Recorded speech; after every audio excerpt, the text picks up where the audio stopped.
안녕하십니까. 주역 64개 노트 정리. 이번 시간에는 수풍정 네 번째 시간입니다. 자, 이번에는 예전에 제가 49번째 택화역부터 제일 먼저 처음 한다고 했는데, 이제 그때 하경이 끝나고 난 다음에 다시 상경 세 번째 괴부터 먼저 시작을 해가지고 지금 이제 48번째 수풍정계까지 왔습니다. 반복적으로 이제 오늘 끝나면은 또 49번부터 반복적으로 공부를 하시고, 그 다음에 중간중간에 조금 막히는 부분이 있으면은 노트 정리 1번부터 6번까지 그리고 7번 효변에 대해서 설명한 것도 같이 보시면은 좋을 것 같습니다. 자, 오늘 이 시간은 9~5의 정렬 한천식, 상륙의 정수물막의 물상에 대해서 살피겠습니다. 자, 9호 글을 한번 읽어보겠습니다. 정렬 한천식. 우물물이 맑고 찬 샘물을 먹음이다. 상활 한천지식 중정야. 찬 샘물을 먹는 것은 중도로서 정도를 행함이라. 이렇게 이야기합니다. 자, 기본적으로 효 위치를 보면은 이제 지금 9호는 상계의 중앙에 있죠. 그래서 중을 얻었습니다. 그리고 바른 자리입니다. 그리고 응은 없습니다. 기본 여기에서 이제 설명해 보면은 육사에서 정축 우물을 손보고 지금은 이렇게 하고 난 다음에 차고 깨끗하게 된 우물을 마시게 된다고 이야기합니다. 그래 이제 황태현 교수님은 9호는 정계의 주체다, 존위이다, 매우 길하고 중정을 지켜서 꾸준하게 해온 사람에게 주어진 최대의 이제 길한 효다, 이렇게 설명합니다.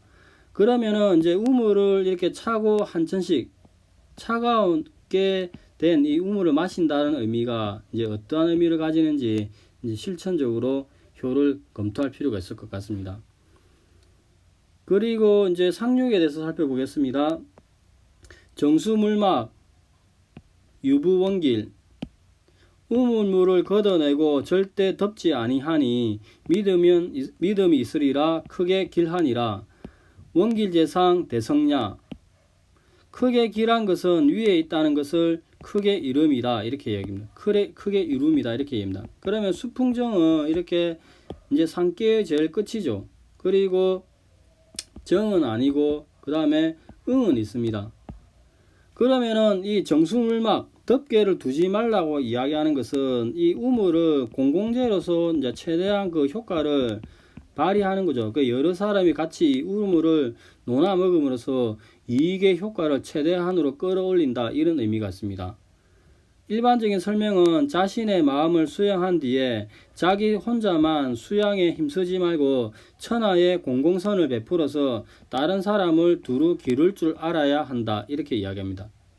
황태현 교수님은 물을 다른 사람이 먹을 수 있도록 덮개를 덮지 않으면은 만인이 먹을 수 있으니까 그 이익이 무궁무진하게 된다고 이야기합니다. 즉 우물이 베푸는 그 공공의 이익은 매우 크고도 넓다고 이야기합니다.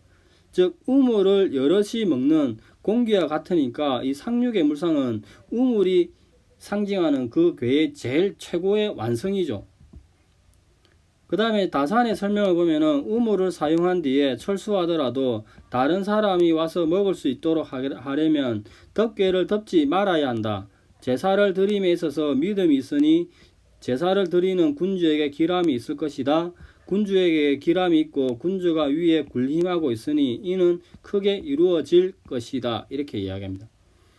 그럼 이제 덮개를 덮지 않는다, 물막의 이 의미가 무엇인지 효를 받았을 때, 그 다음에 믿음이 크게 길하다고 하는데 이 길한 상태에서 어떻게 하는지, 그러면은 물막의 이 상징성은 덮개를 두지 않고 공공재로 준다고 하는데 우리가 이렇게 크게 원길하기 위해서는 실천적으로 어떠한 행동을 해야 될지, 행동 준칙은 무엇을 해야 될지 이제 고민을 해야 될 것 같습니다.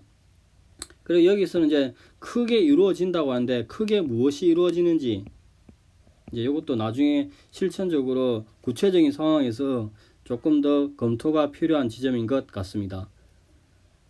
자, 여기까지가 일반적인 설명이고 이제 다산의 설명을 보겠습니다. 정렬 한천식, 상활 한천지식 중정야.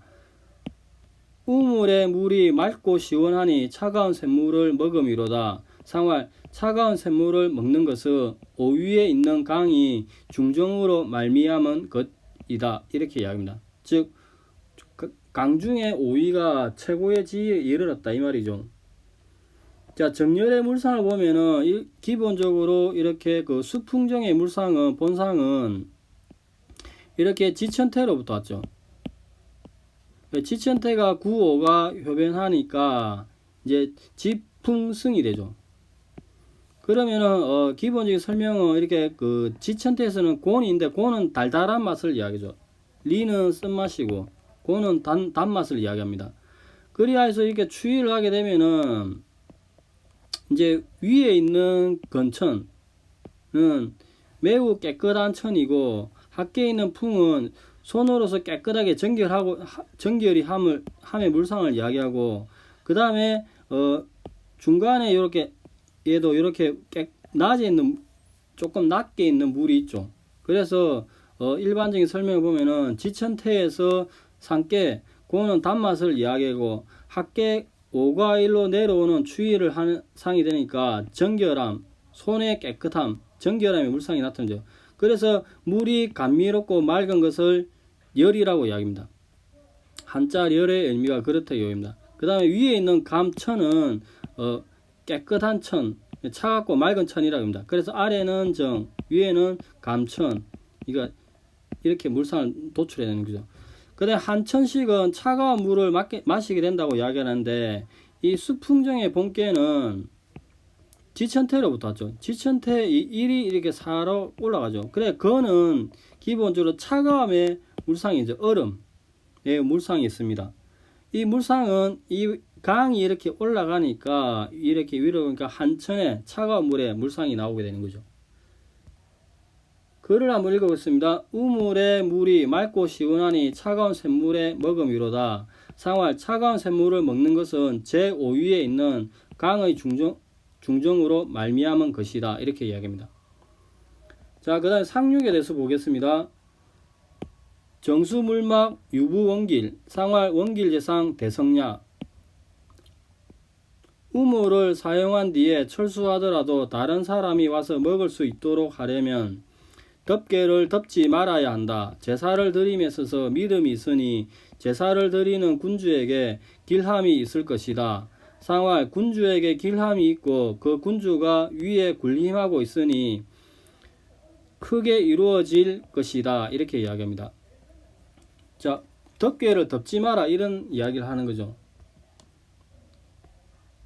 자, 기본적으로 이 풍수한의 그 물상이 본상이죠. 이 본상을 이렇게 그 교육을 하게 되면은 수풍정이 되죠. 크로스 하게 되면은. 그래서 수풍정이 되는데 상계가 이렇게 되어 있는데 요거를 효변하게 되면은 이렇게 이제 중풍손이 되죠. 이렇게. 그러면은 우리가 설명하기를 일반적으로 막은 덮개를 이야기합니다. 그래 막을 덮개라 하는데 이 덮개를 쓰는 이가 흙먼지를 가리는 거, 흙먼지가 올라가지 않게 덮는 거죠. 근데 풍수학계 위에는 덮은 천이 2개가 있습니다. 그래서 이게 이제 이렇게 이래 덮개를 했으니까 다른 사람들이 그 덮개로 인해서 그 물을 이용할 수 없겠죠. 그래서 숨겨져 있으니까 누가 길어서 물을 길어내겠는가 이렇게 입니다. 이런 상태에서 풍수학계 이 상태에서 이제 교육을 하게 되면은 이제 수풍정이 되니까 교육하게 되면 정계가 되니까 물이 드러나서 노출되니까 정수물막 즉 우물을 거두더라도 덮개를 덮지 않는다 이렇게 얘기합니다. 그래서 이렇게 우물을 취하여 덮어서 가리지 않으니 그 이로움이 무궁하다 이렇게 얘기하죠. 그 다음에 이제 그 유부 믿음에 관한 물상은 믿음이 있다 가는 물상은 이렇게 풍수한이 있으면은 상륙이 이렇게 효변하게 되면은 중풍손이 되죠. 이 중풍선은 또 다른 직계의 모인 풍택중부였습니다. 풍택중부는 대리로서 믿음이 있는 거죠.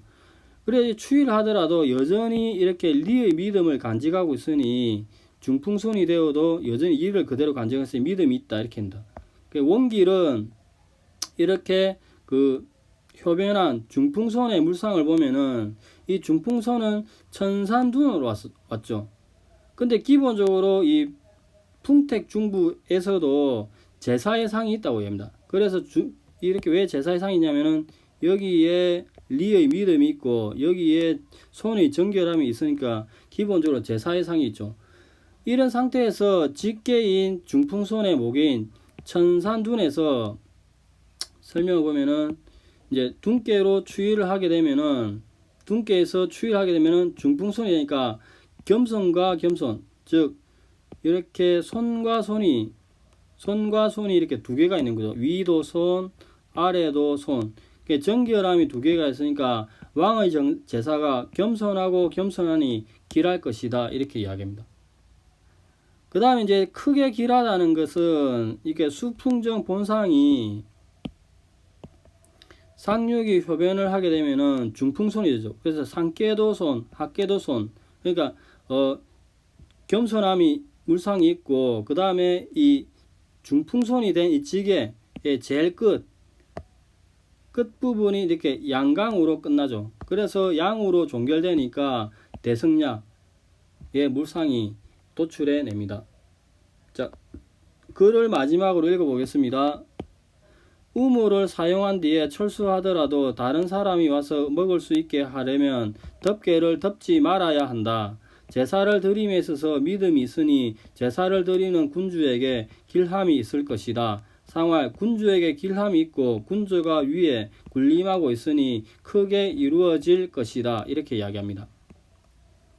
자, 여기까지가 이제 일반적인 설명이고 구오와 상육에 대해서 설명을 드렸습니다. 자, 오늘 이 시간은 그 수풍중의 그 정렬, 한천식의 의미가 무엇인지 구호에서는, 그 다음에 상육에서는 그 막을 치지 않는다, 덮개를 치지 않는다가 이 상징성이 무엇인지, 그리고 이렇게 한 의미가 그 우물을 다른 모든 사람들, 일반인들, 모든 사람들이 공유할 수 있는 공공재로서 하는 그게 아주 좋은 상태에 이르는 그 상징성을 고려하여서 구체적인 효를 받았을 때 이제 이 부분을 조금 더 고민을 하면 될 것 같습니다. 자, 여기까지가 수풍정에 대한 마지막까지 했습니다.